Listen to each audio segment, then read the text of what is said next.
കുടുംബ കാഴ്ചകളിലേക്ക് സ്നേഹപൂർവ്വം സ്വാഗതം. നമുക്ക് ഇന്നത്തെ കുടുംബ കാഴ്ചയിലേക്ക് പോകാം.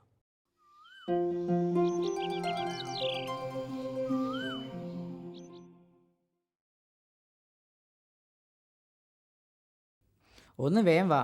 ദാ വരുന്നു. പോം.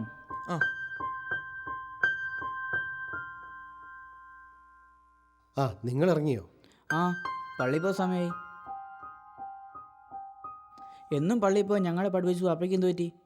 ഇല്ല മക്കളെ, ഇന്ന് ഞാനില്ല. ഇന്നല്ലേ സുദീപുമായുള്ള കേസിൻ്റെ വിധി പറയുന്നത്. പുറത്തേക്ക് ഇറങ്ങാൻ ഒരു പേടി പോലെ. നിങ്ങൾ പേടിക്കണ്ട, അതൊരു കള്ളക്കേസാണെന്ന് എല്ലാവർക്കും അറിയാം. ദൈവം നമ്മളെ കൈവിടില്ല. മക്കളെ, ഇന്ന് നിങ്ങൾ കുർബാനയ്ക്ക് ഈ വിഷയം സമർപ്പിച്ച് പ്രാർത്ഥിക്കണം. നമുക്കെതിരെ കേസ് കൊടുത്ത സുദീപിന് വേണ്ടിയും പ്രാർത്ഥിക്കണം. ഞാനിവിടെ ഉണ്ടാവും. പപ്പ വിഷമിക്കണ്ട, ഇന്നത്തെ ഞങ്ങളുടെ കുർബാനയുടെ നിയോഗം ഇത് തന്നെയായിരിക്കും. ഇന്നും കൂടി പള്ളിയിൽ ചെന്നതിന്, ഒരു വർഷം മുടങ്ങാതെ പള്ളി ചെന്നതിന് അച്ഛൻ പ്രത്യേകം സമ്മാനം തെരഞ്ഞു മാറിയിട്ടുണ്ട്. എന്തായിരിക്കും സമ്മാനം? എന്തെങ്കിലും ആട്ടെ, എന്തായാലും അച്ഛൻ നമ്മളെ മോശക്കാരാക്കില്ല. നോക്കടാ, അവിടെ ഒരാള്. അയാളവിടെ എന്തെടുക്കുക?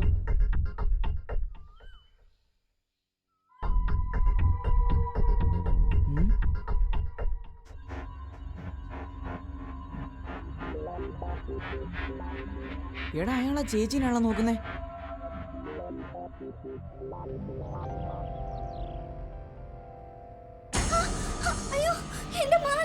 കള്ളൻ കള്ളൻ കള്ളൻ കള്ളൻ. നിക്കടാ.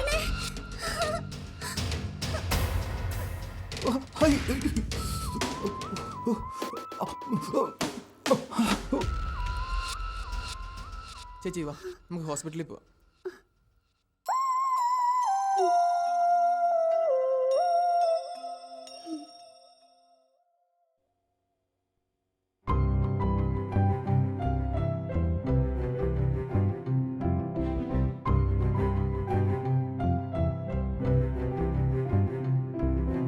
സാരമില്ല മക്കളെ, കുർബാന മുടങ്ങി, സമ്മാനവും പോയി. ഒക്കെ ശരി തന്നെയാ. എന്നാലും നിങ്ങൾ ചെയ്തു തന്നെയാ അതിന്റെ ശരി. കേസിന്റെ കാര്യത്തിലുണ്ടെന്ന് പ്രാർത്ഥിക്കാനും പറ്റിയില്ല.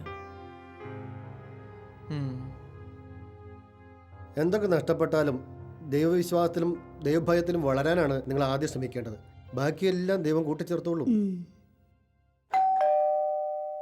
ആരാത്? ഞാൻ നോക്കാം.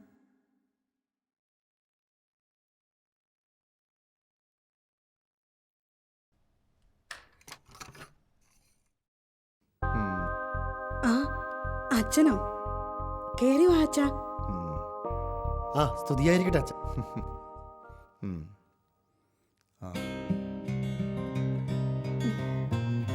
മക്കളെ വിളിച്ചേ.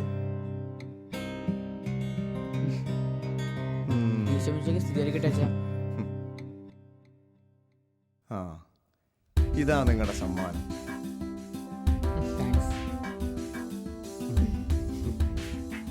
നിയമപരമായി ഈ സമ്മാനത്തിന് നിങ്ങൾ അർഹരല്ല. പക്ഷേ ദൈവസന്നിധിയിൽ നിങ്ങളുടെ പ്രവൃത്തിക്കാണ് മുൻതൂക്കം.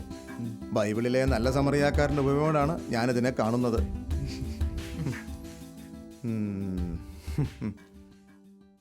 വേറൊരു കാര്യം കൂടിയുണ്ട്. ജോർജെ, നിനക്കെതിരെയുള്ള കേസ് തള്ളിപ്പോയി. കുറച്ചു മുമ്പ് വക്കീൽ വിളിച്ചിരുന്നു.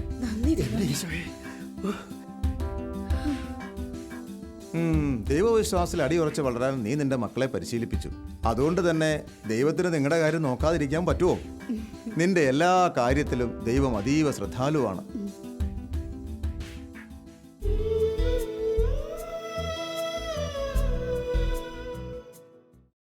ഇപ്പോൾ നാം കണ്ട ആ കുടുംബ കാഴ്ചയിലെ മാതാപിതാക്കൾ എത്ര വലിയ അനുകരണീയമായ ഒരു മാതൃകയാണ് നൽകുന്നത്. തങ്ങളുടെ മക്കളെ ദൈവ ഭയത്തിൽ, ദൈവവിശ്വാസത്തിൽ പരിശീലിപ്പിക്കാൻ ശ്രദ്ധിക്കുകയാണ്. നമുക്കറിയാം, കുടുംബങ്ങളിൽ നിന്ന് നമുക്ക് അവകാശമായി കിട്ടുന്ന കുടുംബ സ്വത്തുണ്ട്. ഒരു കുടുംബത്തിലെ മക്കൾ ആണുങ്ങളായാലും പെണ്ണുങ്ങളായാലും കുടുംബത്തിൻ്റെ അവകാശമായി കുടുംബസ്വത്ത് കിട്ടണമെന്ന് ആഗ്രഹിക്കുന്നവരാണ്. കെട്ടിച്ചു വിടുന്ന പെൺമക്കളെ സംബന്ധിച്ചിടത്തോളം അവർക്ക് തറവാട്ട് കുടുംബത്തിൽ നിന്ന് കിട്ടിയ ചില സാധനങ്ങളായിരിക്കാം, സ്വർണമായിരിക്കാം, അല്ലെങ്കിൽ ഭൂമിയായിരിക്കാം. അതൊക്കെ വലിയ വിലപിടിപ്പുള്ള സാധനങ്ങളായി അമൂല്യമായി അവർ കരുതാറുണ്ട്. എന്നെ ശ്രദ്ധിക്കുന്നവരോട് ഞാനൊന്ന് ചോദിച്ചോട്ടെ, നിങ്ങൾക്ക് നിങ്ങളുടെ കുടുംബത്തിൽ നിന്ന്, തറവാട്ടിൽ നിന്ന് കിട്ടിയ സ്വത്തിൽ അമൂല്യമായത്, വിലപിടിപ്പുള്ളത് എന്താണ്? നിങ്ങൾ ആലോചിച്ച് നോക്കിക്കോളൂ. ഒരു ദൈവവിശ്വാസിയെ സംബന്ധിച്ചിടത്തോളം അവൻ്റെ ജീവിതത്തിൽ തറവാട്ടിൽ നിന്ന്, കുടുംബത്തിൽ നിന്ന് കിട്ടുന്ന അമൂല്യമായ കുടുംബസ്വത്തെന്ന് പറയുന്നത് ദൈവഭയം തന്നെയാണ്, ദൈവവിശ്വാസം തന്നെയാണ്. നിങ്ങൾക്കെല്ലാവർക്കും അറിയാം, ഇന്ന് മനുഷ്യർക്ക് പൊതുവെ ഭയം കൂടിയിട്ടുണ്ട്. ആർക്ക് എന്തിനെയാണ് ഭയമില്ലാത്തത്? എല്ലാവർക്കും എല്ലാവരെയും ഭയം, എല്ലാവർക്കും എല്ലാത്തിനെയും ഭയം. ഭാര്യയ്ക്ക് ഭർത്താവിനെ ഭയം, ഭർത്താവിന് ഭാര്യയെ ഭയം, മാതാപിതാക്കൾക്ക് മക്കളെ ഭയം, മക്കൾക്ക് മാതാപിതാക്കളെ ഭയം, അയൽപക്കക്കാരെ ഭയം, ജീവിച്ചിരിക്കുന്നവരെ ഭയം, മരിച്ചവരെ ഭയം. എന്തിനാണ് ഭയമില്ലാത്തത്? പൊതുവെ ഭയം മനുഷ്യർക്ക് കൂടിക്കൂടി വരുന്നുണ്ട്. പക്ഷെ ഞാൻ പറയും, ഇന്ന് പൊതുവെ ഇത്തരത്തിലുള്ള ഭയം കൂടിയെങ്കിലും ഒരു ഭയം കുറയുകയോ ഇല്ലാതാവുകയോ ചെയ്യുന്നുണ്ട്. അത് മറ്റൊന്നുമല്ല, ദൈവഭയമാണ്. ദൈവഭയം എന്ന് പറയുമ്പോൾ ദൈവസ്നേഹത്തിൽ നിന്ന് ഉളവാകുന്ന ഒന്നാണത്. എന്നെ ശ്രദ്ധിക്കുന്ന ആളുകളെ സംബന്ധിച്ചിടത്തോളം മാതാപിതാക്കളെ ഭയപ്പെടുന്നവരുണ്ട്. പക്ഷേ ആ മാതാപിതാക്കളെ ഭയപ്പെടുക എന്ന് പറഞ്ഞാൽ മാതാപിതാക്കളോടുള്ള സ്നേഹത്തിൽ നിന്നും അവരോടുള്ള ആദരവിൽ നിന്നും ഉളവാകുന്ന ഭയമാണ്. ഒരു കുടുംബത്തെ സംബന്ധിച്ചിടത്തോളം ആ കുടുംബത്തിലെ മാതാപിതാക്കൾ മക്കളിലേക്ക്, തലമുറകളിലേക്ക് കൈമാറേണ്ട ഏറ്റവും വലിയ കുടുംബ സ്വത്ത് ദൈവ വിശ്വാസം തന്നെയാവണം, ദൈവഭയം തന്നെയാണ്. ഇത് കൈമുതലായിട്ടുണ്ടെങ്കിൽ മറ്റ് എന്തും കിട്ടിയില്ലെങ്കിലും കുഴപ്പമൊന്നുമില്ല. പക്ഷേ ഇത് കിട്ടാതിരിക്കുകയും മറ്റ് കുടുംബസ്വത്തുകൾ കിട്ടുകയും ചെയ്തിട്ട് കാര്യമൊന്നുമില്ല. ഇന്ന് വളർന്നു വരുന്ന യുവജനങ്ങളെ സംബന്ധിച്ചിടത്തോളം കുടുംബത്തിൽ നിന്ന് അവർക്ക് കിട്ടേണ്ട പലതും കിട്ടുന്നുണ്ട്. പക്ഷേ ഈ പ്രധാനപ്പെട്ട കുടുംബസ്വത്ത്, ദൈവാശ്രയ ബോധം, ദൈവഭയമെന്ന കുടുംബസ്വത്ത് കൈമാറി കൊടുക്കാൻ പറ്റാതെ പോകുന്നുണ്ട്. ഇത് പറയുമ്പോൾ ദൈവകൽപ്പനകൾ നിങ്ങളുടെ ശ്രദ്ധയിലേക്ക് ഞാനൊന്ന് കൊണ്ടുവരും. നമുക്കറിയാം 10 കൽപ്പനകളാണ്. ഈ 10 ദൈവകൽപ്പനകൾക്ക് ഒരു ക്രമമുണ്ട്. ആദ്യത്തെ 3 കൽപ്പനകൾ മനുഷ്യന് ദൈവത്തോടുള്ള ബന്ധത്തെക്കുറിച്ച് പഠിപ്പിക്കുന്ന കൽപ്പനകളാണ്. തൊട്ടടുത്ത കൽപ്പന മാതാപിതാക്കളോട് മക്കൾക്കുണ്ടാവേണ്ട ബന്ധത്തെക്കുറിച്ച്, ആദരവിനെക്കുറിച്ചുള്ള കൽപ്പനയാണ്. പിന്നീട് വരുന്ന കൽപ്പനകൾ സമൂഹത്തോട് ഒരു മനുഷ്യനുണ്ടാവേണ്ട ബന്ധത്തെക്കുറിച്ച് പറയുന്ന കൽപ്പനകളാണ്. ചില മാതാപിതാക്കൾ മക്കൾ തങ്ങളെ ശ്രദ്ധിക്കുന്നില്ല, കരുതുന്നില്ല, വാർദ്ധക്യത്തിൽ രോഗത്തിന് ചികിത്സ നൽകുന്നില്ല, ഭക്ഷണം തരുന്നില്ല എന്നൊക്കെ പരാതിപ്പെടാറുണ്ട്. ഞാൻ ആ മാതാപിതാക്കളോട് ചോദിക്കുക, ദൈവം നൽകിയ ഈ 10 കൽപ്പനകളിലെ ആദ്യത്തെ 3 കൽപ്പനകൾ അഥവാ ദൈവത്തോട് ബന്ധം പുലർത്താൻ ഇടയാകേണ്ടുന്ന ഈ കൽപ്പനകൾ കുഞ്ഞുങ്ങളെ പാലിക്കാൻ പരിശീലിപ്പിച്ചിട്ടുണ്ട്. ഇത് ദൈവം നൽകിയ ക്രമമാണെന്ന് ഓർക്കണം. അതുകൊണ്ട് ആ 10 കൽപ്പനകളെക്കുറിച്ച് പറഞ്ഞിട്ട് ഈ 10 കൽപ്പനകൾ സംഗ്രഹിക്കുമ്പോൾ, രണ്ടായി സംഗ്രഹിക്കുമ്പോൾ എന്താ പറയുന്നത്? എല്ലാറ്റിലും ഉപരിയായി ദൈവത്തെ സ്നേഹിക്കുക, തന്നെപ്പോലെ തന്നെ സഹോദരനെ സ്നേഹിക്കുക. അപ്പോൾ 10 കൽപ്പനകളിൽ മുൻഗണന ഈ ദൈവത്തിന് കൊടുക്കേണ്ടുന്ന പ്രാധാന്യം തന്നെയാണ്. ദൈവവിശ്വാസത്തിൽ, ദൈവഭക്തിയിൽ, ദൈവഭയത്തിൽ ഒരു മകനെ, ഒരു മകളെ വളർത്താൻ മാതാപിതാക്കൾ ശ്രദ്ധിച്ചാൽ സ്വാഭാവികമായും തൊട്ടടുത്ത 4ാമത്തെ കൽപ്പന മകൻ, മകൾ ശീലിക്കും. അത് അവൻ പ്രായോഗികമാക്കും. എന്നെ സ്നേഹിക്കുന്നില്ല, എന്നെ ആദരിക്കുന്നില്ല, എൻ്റെ കാര്യങ്ങളിൽ ശ്രദ്ധയില്ല എന്ന ഏതെങ്കിലും മാതാപിതാക്കൾ മക്കളെക്കുറിച്ച് പരാതി പറയുന്നുണ്ടെങ്കിൽ നിങ്ങൾ തന്നെ പരിശോധിച്ച് നോക്കൂ. ദൈവം നൽകിയ ഈ കൽപ്പനകളിൽ ആദ്യത്തെ 3 കൽപ്പനകൾ പാലിക്കാൻ, അത് അക്ഷരശ നിറവേറ്റാൻ മക്കളെ പരിശീലിപ്പിച്ചോ? ദൈവത്തോടുള്ള ബന്ധം, വിശ്വസ്തത, ദൈവഭക്തിയൊക്കെ പുലർത്താൻ മക്കളെ മാതാപിതാക്കൾ പരിശീലിപ്പിച്ചാൽ സ്വാഭാവികമായും അവർ മാതാപിതാക്കളോടുള്ള ഉത്തരവാദിത്വം നിറവേറ്റാൻ ഇടയായി തീരുക തന്നെ ചെയ്യും. ഈ ഒരു ബന്ധമാണ്, അല്ലെങ്കിൽ ദൈവത്തോടുള്ള, മാതാപിതാക്കളോടുള്ള കടപ്പാട് നിറവേറ്റലാണ് സമൂഹത്തോടുള്ള ബന്ധവും കടപ്പാടും നിർവഹിക്കാൻ അവരെ പ്രേരിപ്പിക്കുന്നത്. അപ്പോൾ നമ്മുടെ മക്കളിലേക്ക് നാം കൈമാറി കൊടുക്കേണ്ട ഏറ്റവും വലിയ കുടുംബ സ്വത്ത് എന്ന് പറയുന്നത് ദൈവവിശ്വാസം തന്നെയാണ്, ദൈവഭക്തി തന്നെയാണ്, ദൈവഭയം തന്നെയാണ്. സാധാരണഗതിയിൽ ഈ കുടുംബസ്വത്ത് കൈമാറുന്ന ആളുകളെക്കുറിച്ച് പറയുമ്പോൾ 3 തരക്കാരുണ്ടെന്ന് പറയും. ഒന്നാമത്തെ കൂട്ടർ എന്നാ ചെയ്യും? ഒന്നാമത്തെ കൂട്ടർ വലിയ ഏനക്കേടൊന്നും ഇല്ലാതെ സ്വത്ത് കൈമാറും വരും തലമുറകളിലേക്ക്. രണ്ടാമത്തെ കൂട്ടർ എന്നാ ചെയ്യും? സ്വത്ത് മുച്ചൂടും നശിപ്പിച്ച് കളയും. മൂന്നാമത്തെ കൂട്ടരോ? കാരണവന്മാർ തങ്ങളുടെ കയ്യിലേക്ക് കൈമാറിയ സ്വത്തിൻ്റെ കൂടെ സ്വന്തം അധ്വാന ഫലമായി നേടിയത് കൂടി അടുത്ത തലമുറയിലേക്ക് കൈമാറും. ഈ വിശ്വാസമെന്ന് പറയുന്ന, ദൈവഭയമെന്ന് പറയുന്ന കുടുംബ സ്വത്തും കൈമാറുമ്പോൾ ഈ 3 കൂട്ടരുണ്ട്. ഒന്നാമത്തെ ഗണം ആളുകൾ എങ്ങനെയാണ്?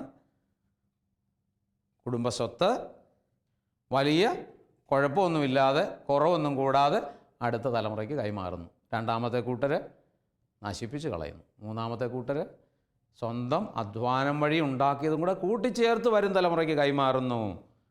എന്നെ ശ്രദ്ധിക്കുന്ന പ്രേക്ഷകർ ഇത്തരത്തിൽ ഏത് ഗണത്തിലാണ് വരുന്നത്?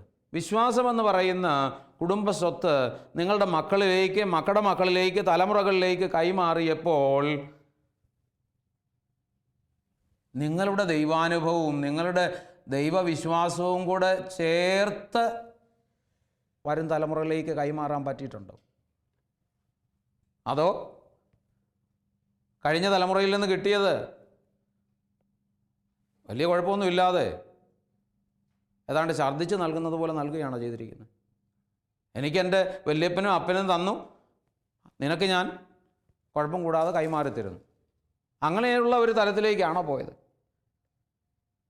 അതുകൊണ്ട് സ്വന്തം ദൈവാനുഭവം കൂടെ കൂട്ടിച്ചേർത്ത് മക്കൾക്ക് വിശ്വാസം കൈമാറാൻ സാധിക്കണം. ഇത്തരത്തിൽ സത്യവിശ്വാസമെന്ന് പറയുന്ന, ദൈവവിശ്വാസമെന്ന് പറയുന്ന കുടുംബസ്വത്ത് കൈമാറാൻ മാതാപിതാക്കൾ ശ്രദ്ധിക്കുമ്പോൾ മക്കളെക്കുറിച്ച് എന്നും അഭിമാനിക്കാൻ പറ്റും. നമ്മുടെ കുടുംബങ്ങളിൽ അഭിമാനിക്കാൻ പറ്റുന്ന തരത്തിലുള്ള ഒത്തിരിയേറെ കുഞ്ഞുങ്ങളുണ്ട്. വളരെ കുറഞ്ഞ ആളുകളെക്കുറിച്ച് മാത്രമേ നമുക്ക് ആക്ഷേപമുള്ളൂ. ഇത്തരത്തിൽ നല്ല ശതമാനം വരുന്ന അഭിമാനിക്കാൻ പറ്റുന്ന തരത്തിലുള്ള മക്കളെക്കുറിച്ച് നമ്മൾ ചിന്തിക്കുമ്പോൾ അവരൊക്കെ ഈ മാതാപിതാക്കളിൽ നിന്ന് സത്യവിശ്വാസമെന്ന് പറയുന്ന, ദൈവവിശ്വാസമെന്ന് പറയുന്ന സ്വത്ത് കൈമാറി കൈപ്പറ്റിയിട്ടുള്ളത്. അതുകൊണ്ട് നമുക്ക് നമ്മുടെ വരും തലമുറകളിലേക്ക് ഈ ഒരു സത്യവിശ്വാസം എന്ന് പറയുന്ന കുടുംബസ്വത്ത് കൈമാറ്റം ചെയ്യാൻ ശ്രദ്ധിക്കാം. അങ്ങനെയാകുമ്പോൾ സ്വാഭാവികമായിട്ടും പരാതി കൂടാതെ നമ്മുടെ മക്കളെക്കുറിച്ച് സംസാരിക്കാൻ, മറ്റാരും പരിഭവം പറയാതിരിക്കാൻ ഒക്കെ ഇടയായിത്തീരും. ദൈവത്തോടുള്ള ബന്ധം പാലിക്കാൻ മക്കളെ പരിശീലിപ്പിക്കുമ്പോൾ അവർക്ക് മാതാപിതാക്കളോടും കുടുംബത്തോടും സഹജീവികളോടുള്ള ബന്ധത്തിൽ പിഴവൊന്നും ഉണ്ടാവില്ല. ദൈവകൽപ്പനകളിൽ പറയുന്ന ഈ 2ഉം 3ഉം ബന്ധങ്ങളിൽ, മാതാപിതാക്കളോടുള്ള ബന്ധത്തിൽ, സഹജീവികളോടുള്ള ബന്ധത്തിൽ പിഴവ് വരുന്നുണ്ടെങ്കിൽ ആദ്യത്തെ ബന്ധത്തിൽ പിഴവ് വരുന്നതാണ് കുഴപ്പം. അതുകൊണ്ട് ദൈവം നമുക്ക് നൽകുന്ന ഈ കൽപ്പനകളുടെ ക്രമം പാലിക്കുന്നതിന് ശ്രദ്ധിക്കാം. നമ്മുടെ കുഞ്ഞുങ്ങളെ വിശ്വാസത്തിൽ പരിശീലിപ്പിക്കുമ്പോൾ, അവർക്ക് വ്യക്തിത്വ രൂപീകരണം നൽകുമ്പോൾ ഈ ഒരു ദൈവം നൽകിയ ക്രമം തന്നെ അവർക്ക് നൽകുന്നതിന് ശ്രദ്ധിക്കാം. ദൈവത്തോടുള്ള ബന്ധം, കുടുംബത്തോട് അഥവാ മാതാപിതാക്കളോടുള്ള ബന്ധം, സഹജീവികളോടുള്ള ബന്ധം, ഇത്തരത്തിൽ വലിയ കുടുംബസ്വത്തായ ദൈവഭയം അഥവാ ദൈവവിശ്വാസം മക്കളിലേക്ക് കൈമാറിയ ഒട്ടനേകം കുടുംബങ്ങൾ നമ്മുടെ ഇടയിൽ, നമ്മുടെ കൺമുൻപിൽ ജീവിക്കുന്നുണ്ട്. എല്ലാ കുടുംബങ്ങളെയൊന്നും നമുക്ക് ശാലോം ടി വിയിലൂടെ അവതരിപ്പിക്കാൻ പറ്റുകയില്ല. പക്ഷേ അത്തരത്തിലുള്ള ഒരു കുടുംബത്തെ തിരഞ്ഞെടുത്ത് ഞങ്ങളിപ്പോൾ അവതരിപ്പിക്കുകയാണ്. മക്കളിലേക്ക് ഏറ്റവും വലിയ കുടുംബസ്വത്തായ ദൈവഭയം അഥവാ ദൈവവിശ്വാസം കൈമാറിയ കുടുംബം, മാതാപിതാക്കൾ. നമുക്കിപ്പോൾ ആ കുടുംബത്തെ ശ്രദ്ധിക്കാം. അവരുടെ വാക്കുകൾ നമ്മെ സ്വാധീനിക്കാനായി ഇടയാവട്ടെ.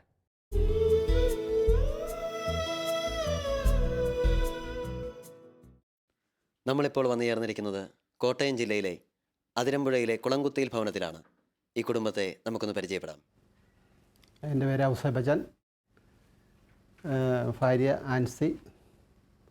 ഞങ്ങൾക്ക് 3 മക്കളാണ്. മൂത്ത മകൻ സിറിൽ റെയിൽവേയിൽ വർക്ക് ചെയ്യുന്നു. രണ്ടാമത്തെ മോള് MSc മാത്സ് മാന്നാനത്ത് പഠിച്ചുകൊണ്ടിരിക്കുന്നു. മൂന്നാമത്തെ ജെറിൻ, അവൻ +2 കഴിഞ്ഞ് നിൽക്കുന്നു. സെമിനാരിയിലേക്ക് പോകാൻ തയ്യാറെടുത്തുകൊണ്ട് നിൽക്കുന്നു.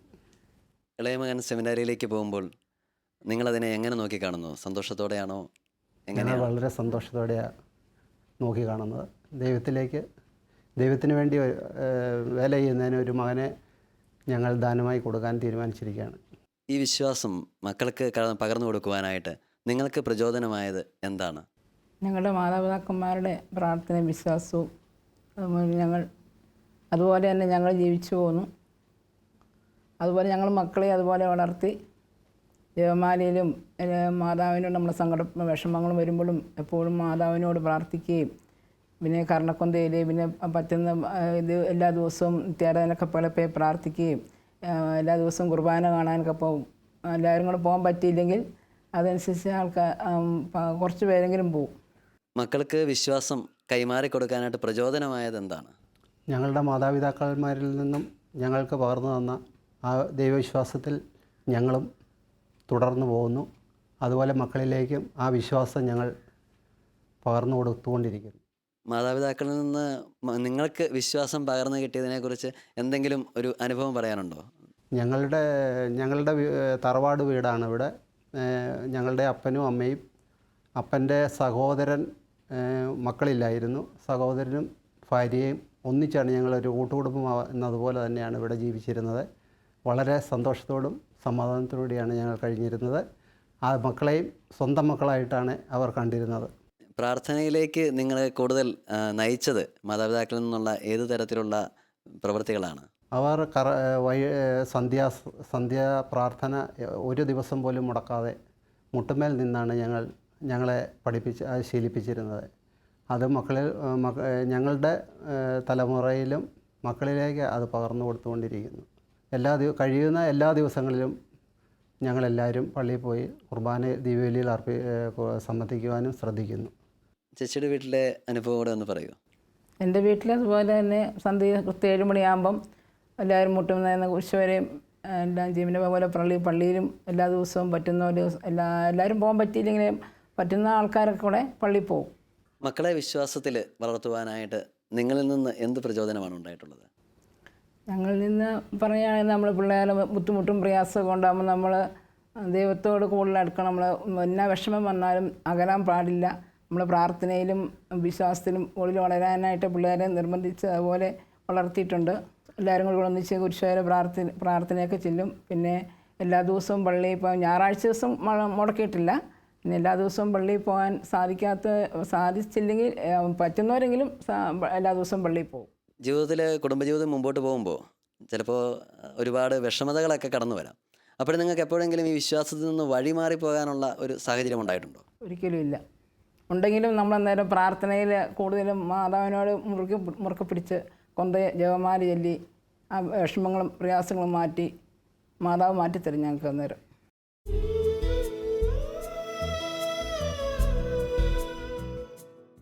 നമുക്ക് ഈ കുടുംബത്തിലെ മക്കളെ ഒന്ന് പരിചയപ്പെടാം. എൻ്റെ പേര് സിറിൽ, ഞാനാണ് മൂത്തത്. ഞാൻ റെയിൽവേയിൽ വർക്ക് ചെയ്യുന്നു. ഇത് രണ്ടാമത്തെ മെറിൻ, അവൾ MSc മാത്സ് പഠിച്ചുകൊണ്ടിരിക്കുന്നു. മൂന്നാമത്തത് ജെറിൻ, അവന് +2 പരീക്ഷ എഴുതിയിരിക്കുന്നു. അതുപോലെ അവന് സെമിനാരി ജീവിതത്തിലേക്ക് ഒരു വൈദിക ജീവിതത്തിലേക്ക് പോവുകയാണ്.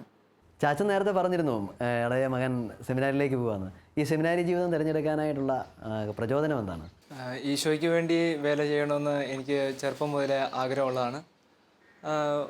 അതോടൊപ്പം തന്നെ ഒരു കുടുംബത്തിലെ ഒരു വൈദികനാകുക തന്നെ ഒരു ഏറ്റവും വലിയൊരു കുടുംബത്തിൻ്റെ ഐശ്വര്യം തന്നെയാണ്. അതോടൊപ്പം തന്നെ ഈ ദൈവവിളി ഞാൻ ഏറ്റെടുക്കുകയും സെമിനാരി ജീവിതത്തിലേക്ക് പോവുകയും ഞാൻ തയ്യാറാണ്.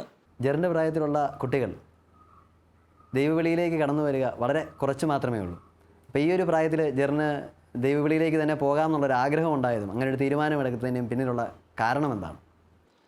ചെറുപ്പം മുതലേ മാതാപിതാക്കന്മാർ പ്രാർത്ഥന പഠിപ്പിക്കുകയും അതോടൊപ്പം തന്നെ വിശുദ്ധമായൊരു ജീവിതം നയിക്കുവാൻ അവരെ പ്രേരിപ്പിക്കുകയും ചെയ്തു.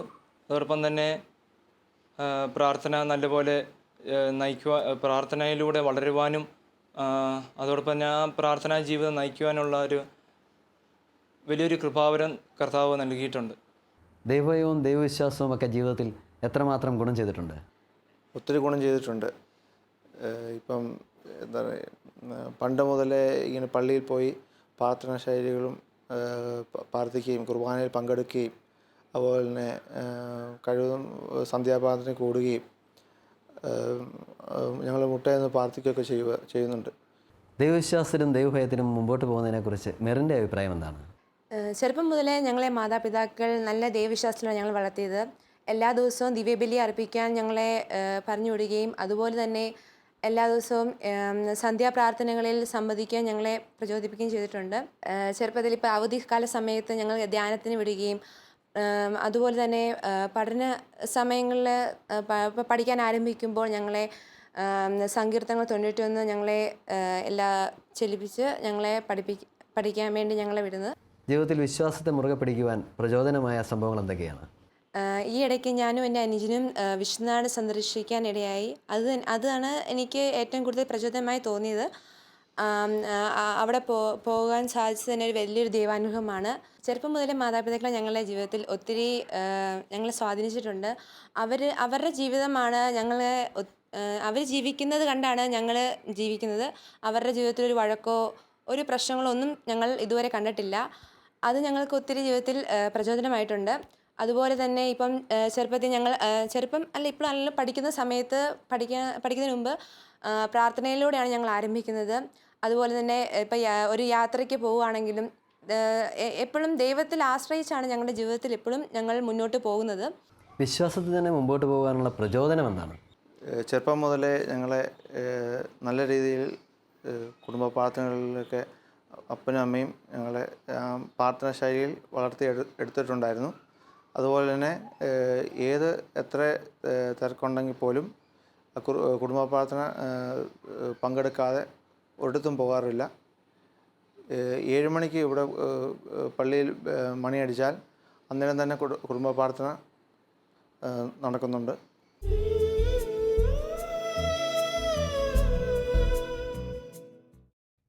കർത്താവായ ഈശോയെ, അവിടുന്ന് രൂപം നൽകിയ ഓരോ കുടുംബത്തെ പ്രതി അങ്ങയെ സ്തുതിക്കുന്നു.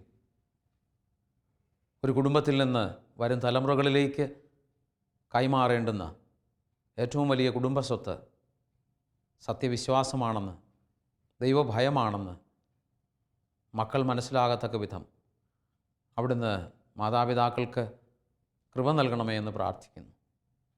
ഈശോയെ, അവിടുന്ന് നൽകിയ ദൈവകൽപ്പനകളുടെ പൊരുൾ മനസ്സിലാക്കുവാൻ മാതാപിതാക്കളെയും മക്കളെയും അവിടുന്ന് അനുഗ്രഹിക്കണമേ.